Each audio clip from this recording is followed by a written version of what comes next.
Então, Daniel capítulo 2, vou repetir o versículo 27 e depois a partir do 31.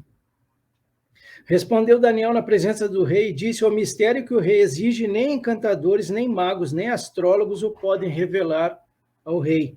Mas há um Deus no céu, o qual revela os mistérios, pois fez saber ao rei Nabucodonosor o que há de ser nos últimos dias. E aí ele vai passar a expor aquele sonho dele. Então, versículo 31. Tu, ó rei, estavas vendo, e eis aqui uma grande estátua. Esta, que era imensa e de extraordinário esplendor, estava em pé diante de ti, e a sua aparência era terrível.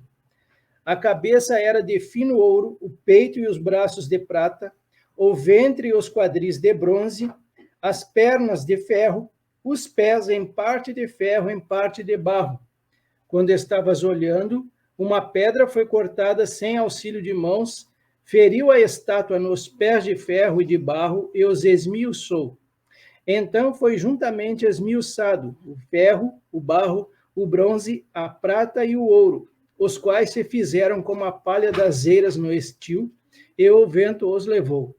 E deles não se viram mais vestígios, mas a pedra que feriu a estátua se tornou em grande montanha que encheu toda a terra. Este é o sonho e também a sua interpretação, diremos ao rei. Então, a partir daí, eles revelam para o rei o que ele sonhou. E a partir desse momento, eles vão explicar para ele o que significa cada um deles. E tudo isso aí a gente viu. Então, a gente vê aí que tem 6 partes nesse sonho do rei. Uma estátua com 5 partes ou 5 elementos e mais um elemento extra, que ele vai acabar no final ali do sonho, atingindo os pés da estátua. Então eu pergunto para os irmãos, alguém tem condições de me dizer quais são as 5 partes da estátua? Bom, a cabeça de ouro é o reino babilônico, né? Logo em seguida a gente tem os braços e o peito de prata, né? Que seria o Império Medo-Persa, né? O abdômen e o quadril prata, bronze, né? De bronze, o Império Grego e as pernas de ferro, o Império Romano. E os pés de barro e ferro são esses reinos mais recentes. Certo. E o 6º elemento, que seria aquela pedra que bate na estátua, seria o que aí na ideia dos irmãos? Bom, para mim é o próprio Cristo, né? A ideia do milênio, desfazendo todos os reinos e estabelecendo o reino milenar de Cristo na Terra. Ok. Amém. Muito bom, Helder. Quando a gente fala em segunda vinda de Cristo, bom, eu pelo menos entendo que é o estabelecimento do milênio pós-tribulação, pós-grande tribulação. Então, seguindo a ordem cronológica, provavelmente o primeiro evento agora é o arrebatamento da igreja. Essa aí é a minha concepção, tá? Pré-tribulacionista. Aí você tem a tribulação, aí sim você tem depois o estabelecimento do reino milenar de Cristo. Isso. Bem observado. Se refere à segunda vinda mesmo dele, a que ele vai pisar em terra, vai pisar lá em Jerusalém. A gente vai estudar bem essa parte aí. Então, a vinda de Jesus, na minha concepção também, ela é diferente do arrebatamento. São 2 coisas distintas aí. Então, Daniel, capítulo 2, versículo 37, ele vai dizer ali, ó, tu, ó rei, rei de reis, a quem o Deus do céu conferiu o reino, o poder, a força e a glória, a cujas mãos foram entregues os filhos dos homens, onde quer que eles habitem, e os animais do campo e as aves do céu, para que dominasse sobre todos eles. Tu és a cabeça de ouro. Depois de ti se levantará outro reino inferior ao teu, e um terceiro reino de bronze, o qual terá domínio sobre toda a terra. Então, só o versículo 39, ele fala de 2 reinos.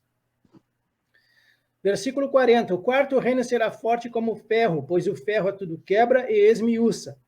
Como o ferro quebra todas as coisas, assim ele fará em pedaços e esmiuçará. Quanto ao que viste dos pés e dos artelhos, dos dedos, em parte de barro de oleiro e em parte de ferro, será esse um reino dividido. Aí ele segue aqui, ó, versículo 41. Contudo, haverá nele alguma coisa da firmeza do ferro, pois que viste o ferro misturado com barro de lodo.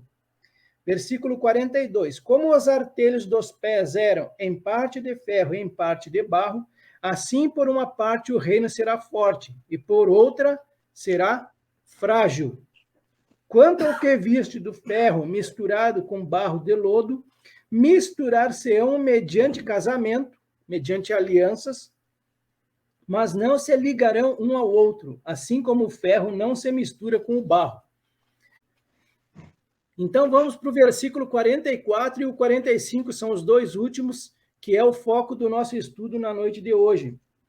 Então diz assim o versículo 44 de Daniel 2. Mas nos dias desses reis, o Deus do céu levantará um reino que jamais será destruído e que não passará a outro povo. Esse reino despedaçará e consumirá todos esses outros reinos, mas ele mesmo subsistirá para sempre. Esse é o versículo 44. Vamos trazer algumas referências a respeito disso. Vamos lá para a primeira aqui. Eu tenho poucas referências hoje, eu acredito que vai ser bem rápido até. Os irmãos já estão vendo, o Salmo 145 é o mesmo salmo que eu postei hoje na chamada do nosso estudo, e esse salmo diz assim, Salmo 145, 13, o teu reino é um reino eterno, o teu domínio dura em todas as gerações. Salmo 89, versículos 13 e 4, fiz uma aliança com o meu escolhido, e jurei ao meu servo Davi, dizendo, a tua semente estabelecerei para sempre, e edificarei teu trono de geração em geração. Então, mais uma promessa aqui para o descendente de Davi. Isaías capítulo 9, versículos 6 e 7, porque um menino nos nasceu, um filho se nos deu, o governo está sobre os seus ombros, e o seu nome será Maravilhoso Conselheiro, Deus Forte, Pai da Eternidade, Príncipe da Paz. Aqueles 6 aspectos do Espírito Santo que a gente estudou lá atrás, para que se aumente o seu governo e venha a paz sem fim sobre o trono de Davi e sobre o seu reino, para o estabelecer e o firmar mediante o juízo e a justiça, desde agora e para sempre. O zelo do Senhor dos Exércitos fará isso. O próximo item é sobre a pedra rejeitada por Israel. Nós falamos muito sobre essa pedra lá no início do nosso estudo semana passada, de modo que nós ficássemos certos de que Jesus também era conhecido como a pedra fundamental e a pedra que foi rejeitada pelos próprios judeus. Mateus 21, 42. Perguntou-lhes Jesus, nunca lestes nas Escrituras? A pedra que os construtores rejeitaram, essa veio a ser a principal pedra angular. Isto procede do Senhor e é maravilhoso aos nossos olhos? Isso aqui lá no salmista. Portanto, vos digo que o reino de Deus vos será tirado e será entregue a um povo que lhe produza os respectivos frutos. Todo que cair sobre esta pedra ficará em pedaços, e aquele sobre quem ela cair ficará reduzido a pó. Aqui a gente faz um link com isso que nós estamos vendo aqui do sonho de Daniel, que aqueles reinos não haverá mais vestígio deles, eles vão ser reduzidos de fato a pó.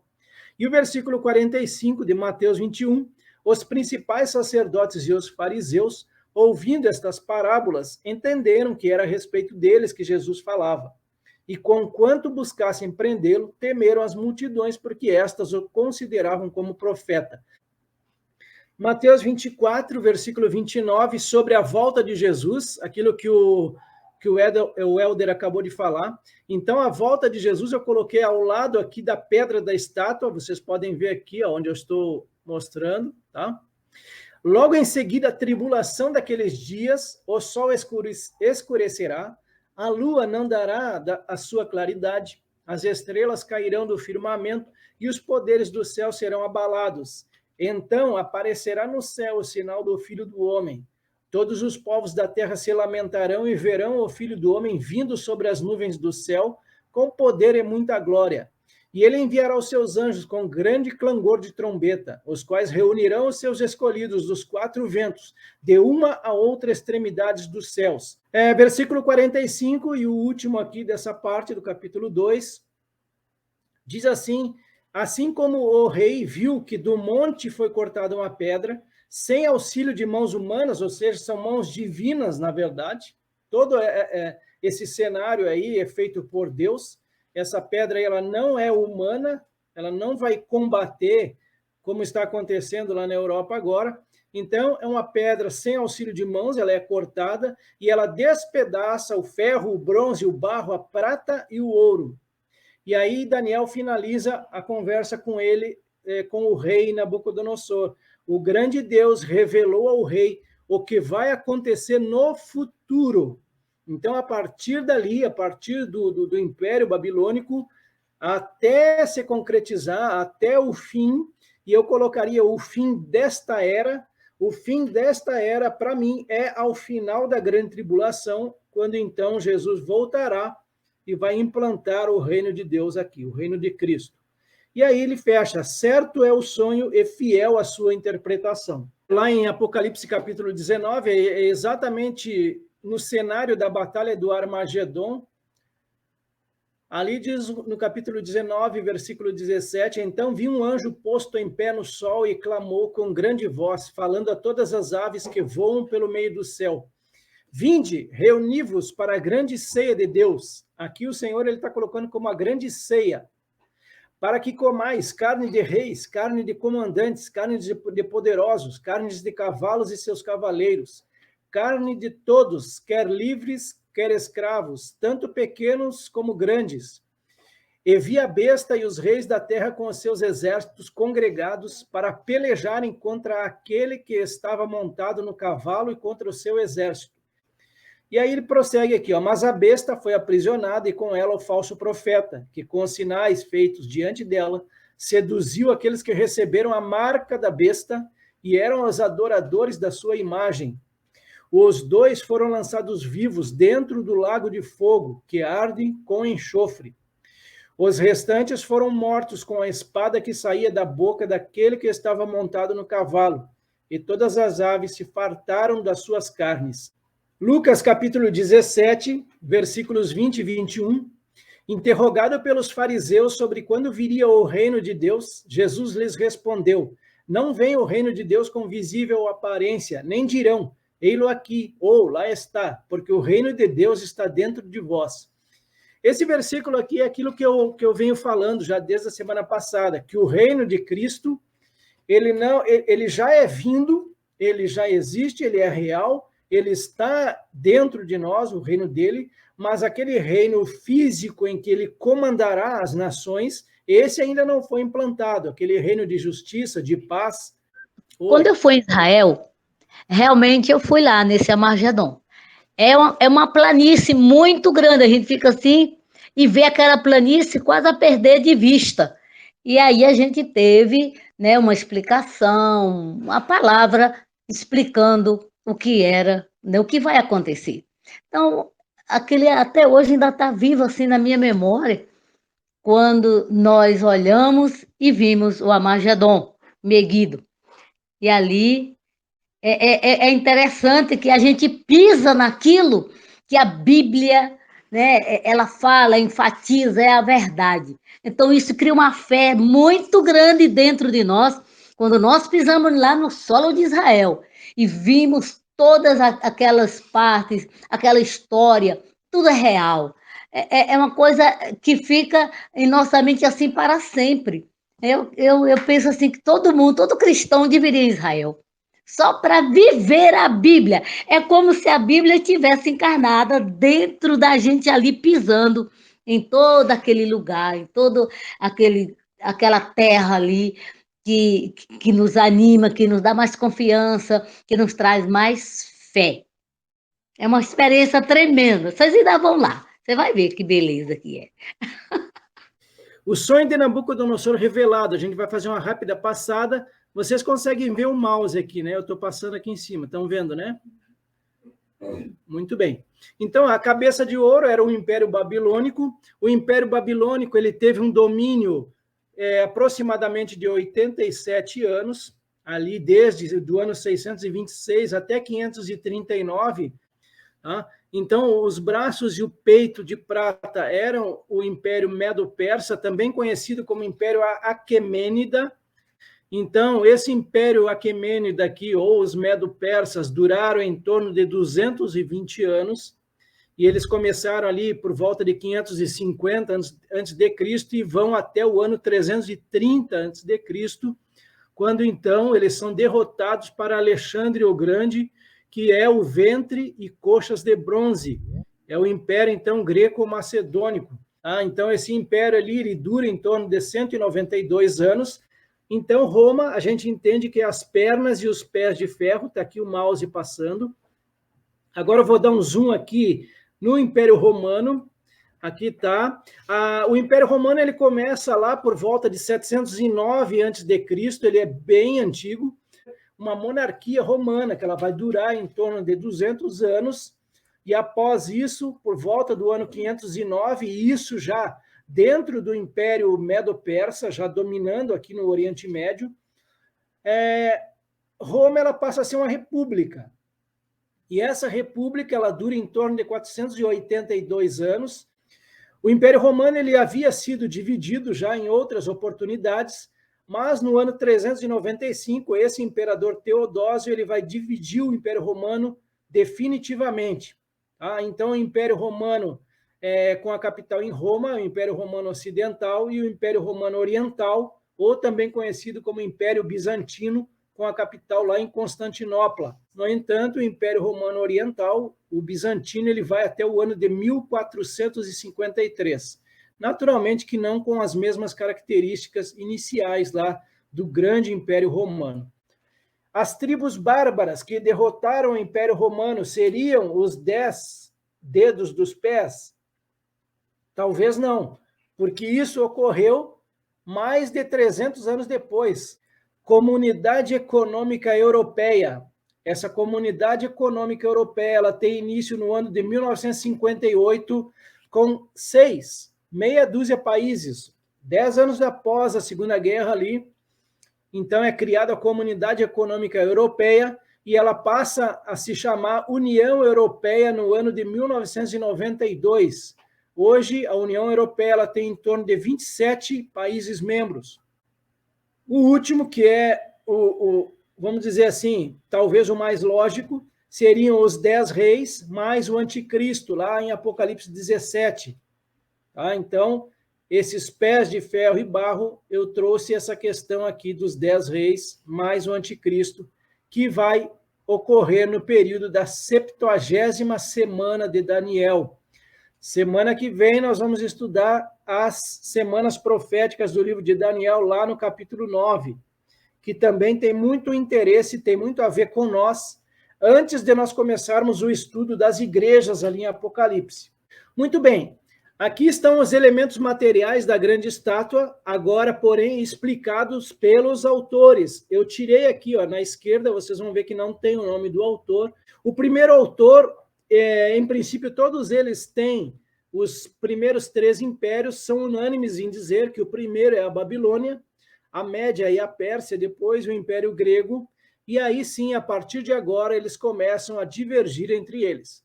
As pernas de ferro e os pés, em parte de ferro e em parte de barro, esse primeiro autor ele acha que se refere ao último império da história, o romano. Os pés de ferro e barro indicam a fragilidade deste império, lá do velho Império Romano. A mistura entre ferro e barro não ocorre. O Império Romano, por um lado, era poderoso, de ferro, mas por outro, frágil e decadente, o barro. E já a pedra cortada sem auxílio de mãos, esta pedra representa o reino de Cristo intervindo nos reinos do mundo.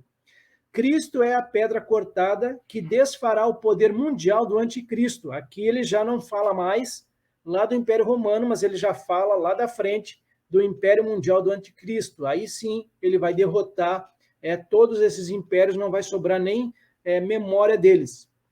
O próximo autor, todos eles acham a mesma coisa com relação aos outros elementos. As pernas de ferro e os pés, em parte de ferro, em parte de barro, ele diz que as pernas e os pés simbolizavam o Império Romano em seu auge e declínio. Então, ele sintetiza um pouquinho mais esse autor aqui, esse segundo autor. A pedra cortada sem auxílio de mãos, ele diz que representa o Messias de Israel, que feriria a estátua nos pés de ferro e de barro, esmiuçando-os. Deus, então, estabeleceria o seu reino, que não será jamais destruído, referindo-se ao futuro reino messiânico de Cristo. Próximo autor, a respeito das pernas e dos pés, o Império Romano, que também é o quarto animal de Daniel 7:7 e 23, ele não se ligará, ou seja, eles não se ligarão, uma diversidade na sua constituição interna que nunca se fundirá em um só. Assim, os romanos eram um povo forte e disciplinado, mas formavam alianças com nações estranhas, que, infiltrando-se na própria cidade de Roma, trouxeram vícios, superstições e fraqueza de caráter ao império. Isso é que ele entende das pernas e dos pés. Já a pedra, nos tempos dos reinos humanos, Deus estabelece o reino dos céus. Assim também o credo apostólico menciona a ocasião do sofrimento de Cristo sobre Pôncio Pilatos. E Lucas toma grande cuidado em dar a data humana da vinda de Cristo, que foi lá em Lucas capítulo 1. Então esse é um dos autores que ele tem no entendimento dele, que Cristo é essa pedra cortada sem auxílio de mãos, e ela bate nessa estátua no momento em que ele vem ao mundo pela primeira vez. Então, para esse autor, Roma era as pernas de ferro. Já os pés, em parte de ferro e em parte de barro, ele diz o seguinte: os pés e os dedos dos pés representam os governos que existiam. Na verdade, eu acho que ele quis dizer existirão, tá? Naquele tempo, os quais serão destruídos por ocasião da volta de Cristo. E a pedra, ele também ele coloca como representando Cristo e o seu governo. Ele coloca que as pernas de ferro eram o Império Romano e os pés, em parte de ferro e em parte de barro, representa a confederação. Ó, preste atenção nisso aqui que ele diz. Ó, representa a confederação das 10 nações com os dedos dos pés, simbolizando essa confederação, a qual grandemente se oporá a Israel num futuro próximo. Essa confederação não terá êxito por causa do barro de lodo, que expressa que alguns dos reinos são fracos. E a pedra, ele descreve a vinda do Senhor e o reino milenar que ele estabelecerá. Se referindo àquela pedra, é uma expressão que ressalta a ausência de toda a instrumentalidade humana e apenas o ato de Deus. E agora vejam que interessante isso que ele fala aqui também. Ó. Isso destrói a crença popular de que o cristianismo dominará o mundo, com o evangelho gradualmente conquistando toda a humanidade. Na verdade, o cristianismo bíblico finalmente cobrirá toda a terra, mas somente depois da segunda vinda, como este versículo revela. Eu coloquei Mateus 24:14, eu comentei sobre isso na outra semana, e este evangelho do reino será pregado em todo o mundo, em testemunho a todas as nações, então virá o fim. Eu lembrei que durante a grande tribulação também o evangelho será pregado. Tá? Então ali vai ter as testemunhas, aquelas 2 testemunhas que vão estar pregando, os 144.000 selados também vão estar pregando durante a grande tribulação. E aí ele coloca, então, virá o fim desta era ao final da grande tribulação, mas o evangelho ele vai continuar. O evangelho, de fato, ele é um evangelho eterno, ele nunca vai acabar. Ele diz que os pés em parte de ferro e em parte de barro seria uma Roma reformada, que será composta de 10 reinos no final dos tempos. E a pedra cortada sem auxílio de mãos simboliza o reino dos céus comandado pelo Senhor Jesus Cristo, que em sua segunda vinda destruirá os reinos deste mundo. Outro autor, ele fala das pernas de ferro, dizendo que era o Império Romano e o Império Otomano seria a outra perna. A gente viu muita coisa aqui nessa noite e a gente fecha definitivamente aí o capítulo 2 de Daniel, e eu acredito que todos vocês, a partir de hoje, têm condições de explicar para qualquer pessoa o que são esses 6 elementos aí. O primeiro, Babilônia, o segundo, a Média e a Pérsia, a Grécia, o terceiro, Roma, o quarto, o quinto, a gente fica naquela questão, será que era Roma ainda na época dela? Ou será esse complexo de reinos que vão estar a serviço do anticristo.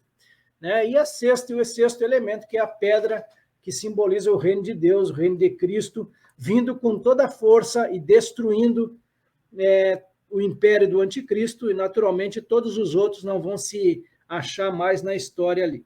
Quer dizer que essa estátua, ela já foi totalmente concluída, materializada, todos esses reinos, né? Aqui no sonho do Nabucodonosor. Então, isso aqui já foi totalmente, né, vamos dizer assim, realizado, concretizado, esse sonho dele.